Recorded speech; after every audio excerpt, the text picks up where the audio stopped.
ನನ್ನ ಹೆಸರು ರಕ್ಷಿತಾ ಟಿ.ಡಿ ಅಂತ. ಹೇಗಿತ್ತು ಬಜೆಟ್? ಸರ್ ನೋಡಿದ್ರಾ ನೀವು ಬಜೆಟ್?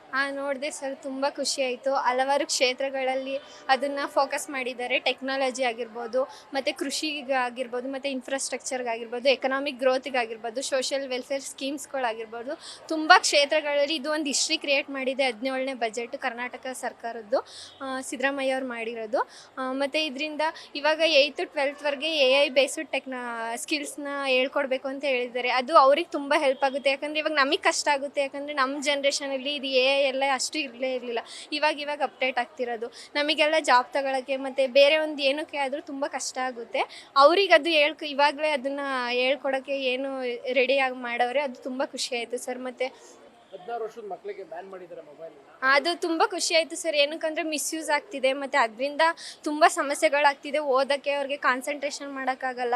ಮತ್ತು ಏನೇ ಒಂದು ಅಪ್ಪ ಅಮ್ಮ ಹೇಳೋದನ್ನ ಏನು ಕೇಳಲ್ಲ. PUBG ಗೇಮ್ಸ್ಗಳಾಗಿರ್ಬೋದು, ಅದರಿಂದ ತುಂಬ ಅವರು ಸಾಯೋವರೆಗೂ ಹೋಗಿದ್ದಾರೆ ಸರ್. ಯಾಕಂದರೆ ಆ ಗೇಮ್ ಅಷ್ಟು ಎಫೆಕ್ಟ್ ಇದು ಮಾಡುತ್ತೆ. ತುಂಬ ಖುಷಿ ಆಯಿತು ಸರ್, ಸ್ಕೂಲಲ್ಲೆಲ್ಲ ಅದು ಬ್ಯಾನ್ ಆಗಿರೋದು ಮೊಬೈಲ್. ಏನಾದರೂ ಕೊಡಬೇಕು ಅನ್ನಿಸ್ತಾ ನಿಮಗೆ? ಏನು ಅನಿಸ್ತಾ? ಸರ್ ಅದೇ ಇನ್ನೂ ಸ್ವಲ್ಪ ಬಸ್ ಬೇಕು ಸರ್. ಯಾಕಂದರೆ ನಾನು ಡೈಲಿ ನೋಡ್ತೀನಿ ಗಾರ್ಮೆಂಟ್ಸ್ ಅವರ ಬರೋರನ್ನ, ಅವರಿಗೆಲ್ಲ ತುಂಬ ಕಷ್ಟ ಆಗುತ್ತೆ ಸರ್. ಬೆಳಿಗ್ಗೆ ಟೈಮ್ ಅವರು ತುಂಬ ಕಷ್ಟಪಟ್ಟು 4 ಗಂಟೆಗೆಲ್ಲ ಎದ್ಬಿಟ್ಟು ಅವರು ಬರ್ತಿರ್ತಾರೆ. ಅವರಿಗೆಲ್ಲ ಬಸ್ ಸಮಸ್ಯೆ ತುಂಬ ಇದೆ. ಸೊ ಇನ್ನೂ ಸ್ವಲ್ಪ ಬಸ್ ಬೇಕು. ಖುಷಿ ಇದೆಯಾ ಬಜೆಟ್? ಖುಷಿ ಇದೆ sir. Thank you sir. Ramya sir. Budget ನೋಡಿದ್ರಾ? ಏನು ಅನಿಸ್ತು? ಎಸ್ ಸರ್, ಚೆನ್ನಾಗಿತ್ತು, ತುಂಬ ಖುಷಿ ಆಯಿತು. ಹುದ್ದೆಗಳು ಕಾಲಾಗಿರೋದು ತುಂಬಾ ಖುಷಿ ಆಯಿತು. 56,400 ಚಿಲ್ಲರೆ ಏನೋ ಹುದ್ದೆ ಕಾಲಾಗಿದೆ ಗೌರ್ಮೆಂಟ್ ಜಾಬ್ಸು. ಅದಕ್ಕೋಸ್ಕರನೇ ಎಷ್ಟೊಂದು ಸ್ಟೂಡೆಂಟ್ಸ್ ಎಲ್ಲ ವರ್ಕ್ ಮಾಡ್ತಿದ್ದಾರೆ ಅದ್ರ ಬೇಸ್ ಮೇಲೆ. ಸೊ ಅದು ತುಂಬಾ ಖುಷಿ ಆಯಿತು ಸರ್. ಮೈಸೂರು ಜಯದೇವನ 400ರಿಂದ 600 ಬೆಡ್ಗೆ ಎಸ್ ಉನ್ನತೀಕರಣ ಸರ್. ಮಾಡ್ತಾ ಇದ್ದಾರೆ. ಎಸ್ ಸರ್, ಅದು ತುಂಬಾ ಖುಷಿ ಆಯಿತು ಸರ್. ಅದು ಬೇಕಾಗಿತ್ತು ಇಲ್ಲಿಗೆ ಮೈಸೂರಿಗೆ ಅಂತ. ಮೈಸೂರಿಗೆ ಇನ್ನೇನಾದರೂ ಬೇಕು ಅನ್ನಿಸ್ತಾ? ಹೇಗೆ ಅನಿಸ್ತು? ಸರಿ, ಏನಿಲ್ಲ ಸರ್, ಸಾಕು. ನೀವೇನು ಎಕ್ಸ್ಪೆಕ್ಟೇಷನ್ ಇಟ್ಕೊಂಡಿದ್ರಿ ಬಜೆಟಲ್ಲಿ ಮೈಸೂರಿಗೆ? ಸರ್ ಅದೇ ಎಂಪ್ಲಾಯ್ಮೆಂಟ್ದೊಂದೇನೆ, ಇನ್ನೂ ಕಾಲ್ ಆಗಲಿ ಜಾಬ್ಸ್ ಏನು ಹೇಳ್ತಾರೆ ಅನ್ನೋದೊಂದು ಎಕ್ಸ್ಪೆಕ್ಟೇಷನ್ಸ್. ಖುಷಿ ಆಯ್ತಾ? Yes sir. Leela P. Sir, ಈ ಸಲ ಬಜೆಟ್ ತುಂಬ ಖುಷಿ ಆಗುತ್ತೆ. ಯಾಕಂತಂದರೆ ಇದು ಲಾರ್ಜೆಸ್ಟ್ ಬಜೆಟ್ ಅಂತಲೇ ಹೇಳ್ಬೋದು. ಯಾಕಂತಂದರೆ 4.48 ಕ್ರೋರು ಈ ಸಲ ಬಜೆಟ್ ಮಂಡನೆ ಆಗಿರೋದು. ಹೋದ ಸಲ ಕಂಪೇರ್ ಮಾಡಿದ್ರೆ ಹೋದ ಸಲಕ್ಕೆ 4.09 ಕ್ರೋರು ಬಂದಿತ್ತು. ಈ ಸಲ ಬಜೆಟ್ 4.48 ಆಗಿರೋದ್ರಿಂದ ಹೆಚ್ಚು ಆ್ಯಾವ್ರೇಜ್ ಅಂತಂದರೆ 38% ಅಥವಾ ಕ್ರೋರು ಹೆಚ್ಚಾಗಿದೆ. ಅದಕ್ಕೋಸ್ಕರ ಇದೊಂಥರ ಸ್ಪೆಷಲ್ ಬಜೆಟ್. ಯಾಕಂದರೆ ಲಾರ್ಜೆಸ್ಟ್ ಬಜೆಟ್ ಅಂತಲೇ ಹೇಳ್ಬೋದಾಗಿರುತ್ತೆ. ಈ ಸಲ ಅಂದರೆ ಎಲ್ಲ ಏರಿಯಾನು ಕವರ್ ಮಾಡಿರ್ತಾರೆ ಅಂತ ಹೇಳ್ಬೋದು. ಒಂದಲ್ಲ, ಇವಾಗ ಎಜುಕೇಷನ್ ಆಗಿರ್ಬೋದು, ಹೆಲ್ತ್ ಆಗಿರ್ಬೋದು, ಅಥವಾ ಇನ್ಫ್ರಾಸ್ಟ್ರಕ್ಚರ್ ಆಗಿರ್ಬೋದು, ಈ ರೀತಿ ಹಲವು ರೀತಿ ಎಲ್ಲ ಥರದ ಸೆಕ್ಟರ್ಗೂ ಕೂಡ ಕವರ್ ಮಾಡಿ ಒಂದು ರೀತಿ ಬಜೆಟನ್ನು ಎಲ್ಲದಕ್ಕೂ ಹಂಚಿರೋದ್ರಿಂದ ಎಲ್ಲ ಕ್ಷೇತ್ರದಲ್ಲೂ ಕೂಡ ಒಂದು ರೀತಿ ಅಭಿವೃದ್ಧಿ ಕಾಣ್ಬೋದಾಗಿರುತ್ತೆ. ಅದರಲ್ಲೂ ಸ್ಪೆಷಲ್ಲಾಗಿ ಇವಾಗ ನಾವೆಲ್ಲ ಓದ್ತಾ ಇರೋದ್ರಿಂದ ಈಗ ಮಕ್ಕಳುಗಳಿಗೆಲ್ಲ ಚಿಕ್ಕ ಮಕ್ಕಳುಗಳು ಫೋನ್ ಯೂಸ್ ಮಾಡಬಾರ್ದು ಅನ್ನೋದು ಬಹಳ ಯೂಸ್ ಆಗುತ್ತೆ. ಯಾಕಂತಂದರೆ ಚಿಕ್ಕ ಮಕ್ಕಳು ಅವ್ರಿಗೆ ಏನು ಗೊತ್ತು ಏನು ಗೊತ್ತಿಲ್ಲ ಅಂತ ಅನ್ನೋದು ಅಷ್ಟು ಸರಿ ಮತ್ತು ತಪ್ಪುಗಳ ನಡುವೆ ಅಷ್ಟೊಂದು ವ್ಯತ್ಯಾಸ ಗೊತ್ತಿರಲ್ಲ. ಅವ್ರಿಗೆ ಬ್ಯಾನ್ ಮಾಡಿರೋದ್ರಿಂದ ಒಂದಷ್ಟು ಓದೋದ್ರ ಕಡೆ ಗಮನ ಕೊಡ್ತಾರೆ. ಆವಾಗ ಅವ್ರ ಜೀವನ ರೂಪಿಸ್ಕೊಳ್ಳೋದಕ್ಕೆ ಈಸಿ ಆಗುತ್ತೆ. ಮತ್ತು ಇನ್ನೊಂದು ಏನಪ್ಪ ಅಂತಂದರೆ ಎಜುಕೇಷನ್ ಬಗ್ಗೆ ಹೇಳೋದಾದರೆ 1ರಿಂದ 10ನೇ ಕ್ಲಾಸ್ ವಿದ್ಯಾರ್ಥಿಗಳಿಗೆ ಉಚಿತ ಮೌಲ್ಯ ಶಿಕ್ಷಣ ತರಬೇತಿ ಅಥವಾ ಪಠ್ಯಪುಸ್ತಕಗಳನ್ನು ನೀಡ್ತಾ ಇರ್ತಾರೆ. ಫಸ್ಟ್ PUC ಮತ್ತು ಸೆಕೆಂಡ್ PUC ಅವರಿಗೆ ಉಚಿತ ಪಠ್ಯಪುಸ್ತಕ ನೀಡ್ತಾ ಇರ್ತಾರೆ. ಮತ್ತು ಈ ರೀತಿ ಮತ್ತು AI ಶಿಕ್ಷಣ ಆಧಾರಿತವಾಗಿ AI ಕೋರ್ಸ್ಗಳನ್ನು ಶುರು ಮಾಡಿರೋದು 8ನೇ ಕ್ಲಾಸಿಂದ 12th AI ಶಿಕ್ಷಣವನ್ನು ಜಾರಿ ಮಾಡೋದ್ರಿಂದ ನಾವು ಕಲಿಯೋಕ್ಕಾಗಿರಲಿಲ್ಲ ಇಷ್ಟು ದಿವಸ.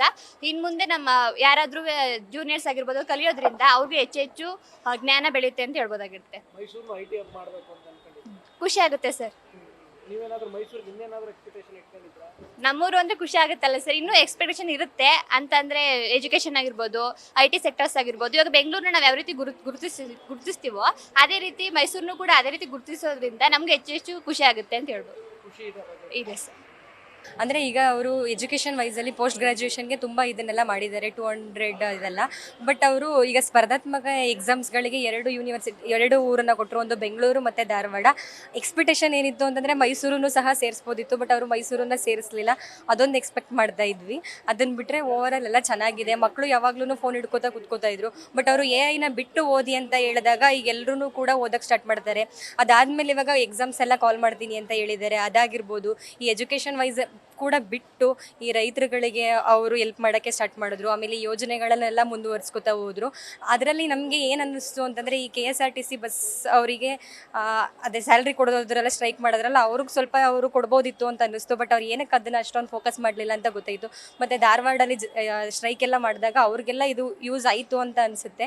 ಎಕ್ಸಾಮ್ಸ್ ಕಡೆ ಗಮನ ಕೊಡೋದು ಅದೆಲ್ಲ ಚೆನ್ನಾಗಿ ಮಾಡಿದ್ರು ಅಂತ ಅನಿಸುತ್ತೆ. ಮೈಸೂರಿಗೆ ಇನ್ನೇನಾದ್ರೂ ಕೊಡ್ಬೋದಿತ್ತು ಅಂತ ಅದೇ ಸರ್, ಈಗ ಸ್ಪರ್ಧಾತ್ಮಕದ್ದು ಎಕ್ಸಾಮ್ಸ್ ಹೇಳಿದ್ನಲ್ಲ, ಅದು ಮೈಸೂರನ್ನ ಸೆಂಟ್ರ್ ಮಾಡ್ಬೋದಿತ್ತು. ಅವರು ಬೆಂಗಳೂರು ಮತ್ತು ಧಾರವಾಡ ತೊಗೊಂಡ್ರು, ಮೈಸೂರು ಯಾಕೆ ತಗೊಳ್ಳಿಲ್ಲ ಅಂತ ಅನಿಸುತ್ತೆ. ಅದನ್ನು ತಗೋಬೋದಾಗಿತ್ತು ಅಂತ ನನಗನ್ಸುತ್ತೆ. ಮೈಸೂರಿಗೆ ತನುಜಾ ಅಂತ. ಹೆಸರು ಪೃಥ್ವಿ ಅಂತ. ಬಜೆಟ್ ಹೇಗಿತ್ತು ನೋಡಿದ್ರ? ಬಜೆಟ್ ಎಲ್ಲ ಓವರಾಲ್ ಆಗಿ ಓಕೆ, ಬಟ್ ಅಂದರೆ ಫೆಸಿಲಿಟೀಸು ಅವ್ರು ಹೇಳಿದ್ದಾರೆ, ಬಟ್ ಅದನ್ನು ಮಾಡ್ತಾರೋ ಇಲ್ವೋ ಇನ್ನೂ ಗ್ಯಾರಂಟಿ ಇಲ್ಲ. ಹೇಳಿರೋ ತಕ್ಕನಾಗಿ ಮಾಡಬೇಕು ಅನ್ನೋದೊಂದು ಕೇಳ್ಕೊತೀವಿ. ಅದು ಬಿಟ್ಟರೆ AI ಟೆಕ್ನಾಲಜಿ ತುಂಬ ಇಂಪಾರ್ಟೆಂಟ್. ಇವಾಗ ಮಕ್ಳಿಗೆ ಮೇಯ್ನಾಗಿ ಬೇಕಾಗಿರೋದು ಇಂಗ್ಲೀಷ್ ನಾಲೆಡ್ಜು. ಅದು 8th ಇಂದ 10th ವರೆಗೂ ಕೊಟ್ಟರೆ ಅದು ತುಂಬ ಹೆಲ್ಪ್ ಆಗುತ್ತೆ. ಯಾಕಂದರೆ ಇವಾಗ ರೂರಲ್ ಸೈಡ್ ಇವಾಗ ಎಲ್ಲ ಜಾಸ್ತಿ ಇಲ್ವಾ, ಆ ಮಕ್ಕಳು ಇವಾಗ ಎಜುಕೇಷನ್ ಪಡ್ಕೊಂಡ್ರು ಯೂಸ್ ಆಗಲ್ಲ. ಬಟ್ ಯಾಕೆ ಅಂದರೆ ಅದು ಇಂಗ್ಲೀಷ್ ನಾಲೆಡ್ಜ್ ಇರಲ್ಲ. ಇವಾಗ ಅದು ಕೊಟ್ಟಿರೋದು ಖುಷಿಯಾಗಿದೆ. ಆಮೇಲೆ ಹೆಚ್ಚು ಉದ್ಯೋಗಾವಕಾಶ ಕೊಟ್ಟವ್ರೆ, ಸೊ ಖುಷಿಯಾಗಿದೆ. ಓವರಾಲ್ ಬಜೆಟಲ್ಲಿ ನಿಮ್ಗೆ ಇಷ್ಟವಾದ ಯೋಜನೆ ಯಾವುದು ಇಷ್ಟ ಆಯಿತು? ನಮಗೆ ಇಷ್ಟ ಆಗಿದ್ದು ಅಂತಂದರೆ ಇವಾಗ ರೈತರಿಗೆ ಹೆಲ್ಪ್ ಮಾಡಿದ್ದಾರೆ. ಅದಾದಮೇಲೆ ಮಕ್ಕಳಿಗೆ ಮೇಯ್ನಾಗಿ AI ಶಿಕ್ಷಣ ಕೊಡ್ತಿದ್ದಾರೆ 8th ಇಂದ 10th ವರೆಗೂ. ಅದು ಇಷ್ಟ ಆಯಿತು. ಮೈಸೂರಿಗೆ ಇನ್ನೇನಾದರೂ ಕೊಡಬೇಕು ಅನಿಸ್ತಾ? ಹೌದು. ಅಂದರೆ ಇವಾಗ ಸ್ಟೂಡೆಂಟ್ಸ್ಗಳಿಗೆ ಕಾಲೇಜಿಗೆ ಮತ್ತು ಇದು ಓಡಾಡೋಕ್ಕೆ ತುಂಬ ಕಷ್ಟ ಆಗ್ತಿದೆ. ಅದಕ್ಕೆ ಬಸ್ ಫೆಸಿಲಿಟೀಸ್ ಅಂತೂ ಬೇಕೇ ಬೇಕು. ಅದಾದಮೇಲೆ ವಿದ್ಯಾರ್ಥಿ ವೇತನನೂ ಕೊಡ್ತೀನಿ ಅಂತ ಹೇಳವ್ರೆ, ಬಟ್ ಅದನ್ನು ಸರಿಯಾಗಿ ಆಗ್ತಿಲ್ಲ. ಅದೊಂದು ಸರಿಯಾಗಿ ಆಗ್ತಿಲ್ಲ. 16 ವರ್ಷದ ಮಕ್ಕಳಿಗೆ ಮೊಬೈಲ್ ಬ್ಯಾನ್ ಮಾಡಿದ್ದಾರೆ.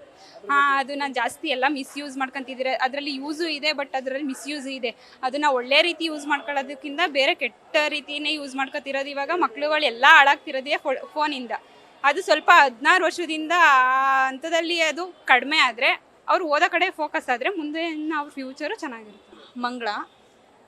ಇದು ಒಂದು 17ನೇ ಬಜೆಟ್ ಆಗಿದ್ದು, ನನಗೆ ಈ ಬಜೆಟಲ್ಲಿ ಏನು ಇಷ್ಟ ಆಯಿತು ಅಂತಂದರೆ, ನಮ್ಮ ಭಾರತ ದೇಶಕ್ಕೆ ನಮ್ಮ ಕರ್ನಾಟಕ ಬಂದು 42% ಅಷ್ಟು ಏನು ರೇಷ್ಮೆ ಶೇರ್ಸ್ನ ಕೊಡ್ತಾ ಇದೆ. ಸೊ ಇದು ಅದನ್ನು ಅವರು ಸಿದ್ದರಾಮಯ್ಯ ಅವರು ಮೆನ್ಷನ್ ಮಾಡಿದ್ರು. ಅದು ನಂಗೆ ಇಷ್ಟ ಆಯಿತು. ಮತ್ತು ಇನ್ನೊಂದೇನು ಇಷ್ಟ ಆಯಿತು ಅಂತಂದರೆ, ಇವಾಗ 11G ಅನ್ನೋ ಒಂದು ಮಾಡೆಲ್ ಇಟ್ಕೊಂಡು ಅವರು ನಮ್ಮ ನಾಡಿನ ಅಂದರೆ ನಮ್ಮ ಕರ್ನಾಟಕನ ಡೆವಲಪ್ಮೆಂಟ್ ಮಾಡಬೇಕು ಅನ್ನೋ ಒಂದು ಸ್ಕೀಮ್ ತಂದಿದ್ದಾರೆ.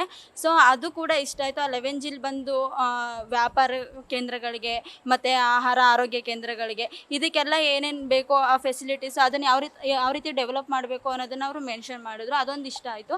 ಅದು ಬಿಟ್ಟರೆ ಇನ್ನೊಂದು ಏನು ಹೇಳ್ತಾರೆ ಅಂತಂದರೆ, 16 ಇಯರ್ಸ್ಗಿಂತ ಕಡಿಮೆ ಇರೋ ವಯಸ್ಸಿನ ಮಕ್ಕಳಿಗೆ ಫೋನ್ ಯೂಸ್ ಮಾಡೋ ಹಂಗಿಲ್ಲ ಅಂತ ಹೇಳ್ತಾರೆ. ಇದು ಯಾಕಂದರೆ ಬೆಸ್ಟ್ ಥೀಮ್ ಅಂತ ಹೇಳ್ಬೋದು. ಇವಾಗ ಹೇಳಬೇಕು ಅಂತಂದರೆ, ಮಕ್ಕಳೆಲ್ಲರೂ ಏನು ಮಾಡ್ತಾರೆ ಅಂದರೆ ಚಿಕ್ಕ ವಯಸ್ಸಿಂದನೇ ಅಡಿಕ್ಟ್ ಆಗಿಬಿಟ್ಟಿದ್ದಾರೆ ಫೋನು ಅದು ಇದು ಅಂತ ಎಲ್ಲ. ಬಟ್ ಇವಾಗ ಅದನ್ನು ಕಂಟ್ರೋಲ್ ಮಾಡೋದಕ್ಕೆ ಇದಕ್ಕಿಂತ ಮುಂಚೆ ಇನ್ನೊಂದು ರಾಜ್ಯದಲ್ಲಿ ಇದೇ ಥರ ಸ್ಕೀಮ್ ತಂದಿದ್ರು. ಅದನ್ನು ಇವಾಗ ನಮ್ಮ ಕರ್ನಾಟಕದಲ್ಲಿ ತಂದಿರೋದು ಖುಷಿ ಆಯಿತು. ಮತ್ತು ಸಿಲ್ಕ್ ಪಾರ್ಕ್ಗಳನ್ನ ಏನು ಎಸ್ಟಾಬ್ಲಿಷ್ ಮಾಡ್ತಾ ಇರೋದು ಹಾವೇರಿ, ಶಿಡ್ಲಘಟ್ಟ ಆ ಪ್ಲೇಸ್ಗಳೆಲ್ಲ, ಅದು ಓಕೆ ಚೆನ್ನಾಗಿತ್ತು. ನಂಗೆ ಇಷ್ಟ ಆಗದೆ ಇರೋದೇನು ಅಂತಂದರೆ 5 ಗ್ಯಾರಂಟಿ ಯೋಜನೆಗಳು. ಇದರಿಂದ ಏನಾಗ್ತಿದೆ ಅಂದರೆ ಲೇಡೀಸ್ಗಳಿಗೆ ಮತ್ತು ಅವ್ರಿಗೆ ಏನಾಗುತ್ತೆ ಅಂದರೆ ರೆಸ್ಪೆಕ್ಟ್ ಕಡಿಮೆ ಆಗ್ತಿದೆ. ಬಸ್ಸಲ್ಲಿ ಹೋದರೆ ಅಷ್ಟೇ, ನಿಮಗೆ ಫ್ರೀ ಟಿಕೆಟ್ ಕೊಟ್ಬಿಟ್ಟವ್ರೆ ಅದಕ್ಕೆ ಹಿಂಗೆ ಆಡ್ತೀರಾ ಅಂತ. ಅದರಿಂದ ಲೇಡೀಸ್ಗಳಿಗೆ ತುಂಬ ಮನಸ್ಸಿಗೆ ಒಂಥರ ಡ್ಯಾಮೇಜ್ ಆಗ್ತಾ ಇರುತ್ತೆ ಅವ್ರು ಆಡೋ ಮಾತುಗಳು. ಅದು ಬಿಟ್ಟರೆ ಇನ್ನೇನು ಅಂತಂದರೆ, ನಮ್ಮ ಮೈಸೂರಿಗೆ ಇವಾಗ ಗ್ಯಾರಂಟಿ ಕ್ಯಾನ್ಸಲ್ ಮಾಡಬೇಕು ಅಂತ ಗ್ಯಾರಂಟಿ ತಂದಿದ್ದೇ ವೇಸ್ಟು ಅಂತ ಅನಿಸುತ್ತೆ. ಯಾಕಂದರೆ ಅವ್ರು ತರಲಿಲ್ಲ ಅಂದಿದ್ರು ನಮ್ಮ ವೋಟ್ ನಾವು ಹಾಕ್ತಾ ಇದ್ವಿ. ಇವಾಗ ಅದು ಹೆಂಗಾಗ್ತಿದೆ ಅಂತಂದರೆ, ಕೆಲವರು ಗ್ಯಾರಂಟಿ ಮೇಲೆ ಹಾಕಿರ್ತಾರೆ, ಇನ್ನು ಕೆಲವರು ಅವ್ರ ಓನ್ ಇಂಟೆನ್ಷನಲ್ಲಿ ಇವ್ರು ಗೆಲ್ಲಬೇಕು ಅಂತ ಹಾಕಿರ್ತಾರೆ. ಬಟ್ ಕೆಲವರಿಂದ ಎಲ್ಲರಿಗೂ ಕೆಟ್ಟ ಹೆಸರು ಇವಾಗ ಆ ಥರ ಆಗ್ತಾ ಇದೆ. ಸೊ ಆ ಗ್ಯಾರಂಟಿ ಯೋಜನೆಗಳನ್ನ ಕ್ಯಾನ್ಸಲ್ ಮಾಡಿದ್ರೇ ಬೆಟರ್ ಅಂತ ಅನ್ಕೋತೀವಿ. ಯಾಕಂದರೆ ಅವ್ರವ್ರು ಇಂಡಿಪೆಂಡೆಂಟಾಗಿ ಸ್ವಾಭಿಮಾನದಿಂದ ಇರೋದಕ್ಕೆ ಅದೊಂದು. ಇಲ್ಲಾಂದರೆ ಇವರಿಂದ ಎಲ್ರಿಗೂ ಏನೇನೋ ಮಾತುಗಳು ಹೊರ್ಗಡೆಯಿಂದ ಕೇಳೋ ಥರ ಪರಿಸ್ಥಿತಿ ಆಗೈತೆ. ನೆಕ್ಸ್ಟು ಏನು ಅಂತಂತಂದರೆ, ಇದು ವಿದ್ಯಾವಿಕಾಸ್ ಯೋಜನೆ ತೆಗೆದಿದ್ದಾರೆ. ಮತ್ತು ಕಾಲೇಜಲ್ಲಿ ಏನಾದ್ರೂ ಕ್ಯಾಸ್ಟಿಸಮಿಂದ ದೌರ್ಜನ್ಯ ನಡೆದರೆ ಅದಕ್ಕೊಂದು ರಾಹುಲ್ ಸ್ಕೀಮ್ ಏನೋ ತಂದಿದ್ದಾರೆ. ಇದೆಲ್ಲ ಬೆಟರು. ಮತ್ತು ಇನ್ನೊಂದು ಹೇಳಬೇಕು ಅಂತಂದರೆ, ಕಾಂಗ್ರೆಸ್ ಜೊತೆ ನಮ್ಮ ಕೇಂದ್ರ ಸರ್ಕಾರ ಜೊತೆ ಕಾಂಗ್ರೆಸ್ ಅವರು ಮನೆರೇಗಾ ಕಾಯ್ದೆನ ಜಿ ರಾಮ್ಜಿ ಅಂತ ಮಾಡಿದ್ರು ಅನ್ನೋದಕ್ಕೆ ತುಂಬ ವಾಗ್ದಾಳಿ ಮಾಡಿದ್ರು. ಬಟ್ ಅದಕ್ಕೆ ಸಿದ್ದರಾಮಯ್ಯ ಅವರು ಏನೊಂದು ಆ್ಯಕ್ಷನ್ ತಂದಿದ್ದಾರೆ ಅಂದರೆ ಪ್ರತಿ ಗ್ರಾಮ ಪಂಚಾಯತಿಗೂ ಮಹಾತ್ಮ ಗಾಂಧಿ ಗ್ರಾಮ ಪಂಚಾಯತಿ ಅಂತ ನೇಮ್ ಇಡಬೇಕು ಅಂತ, ಇದು ಬೆಸ್ಟ್ ಅಂತ ಅನ್ಕೋತೀನಿ. ಬಟ್ ಆದರೆ ರಾಮ್ಜಿಯಿಂದ ಅಷ್ಟೊಂದೇನು ಎಫೆಕ್ಟ್ ಆಗಲ್ಲ, ಆದರೆ ಉದ್ಯೋಗಗಳಿಗೆ ಆ ಥರ ಎಲ್ಲ ಎಫೆಕ್ಟ್ ಆಗುತ್ತೆ ಅಂತ ಇವ್ರು ಅಂದ್ಕೊಂಡಿದ್ದಾರೆ. ಅದರಿಂದ ಅಡ್ವಾಂಟೇಜಸ್ಸು ಇದೆ, ಅಷ್ಟೇ ಡಿಸಡ್ವಾಂಟೇಜಸ್ಸು ಇದೆ. ಅದನ್ನು ಸ್ಟೂಡೆಂಟ್ಸ್ಗಳಾಗಿ ನಾವು ತಿಳ್ಕೊಂಡ್ರೆ ಮುಂದೆ ಏನು ಮಾಡಬೇಕು ಅಂತ ಗೊತ್ತಾಗುತ್ತೆ. And thank you sir. News first ನಿರ್ಭೀತಿಯಿಂದ ನಿಮ್ಮ ಪರವಾಗಿ.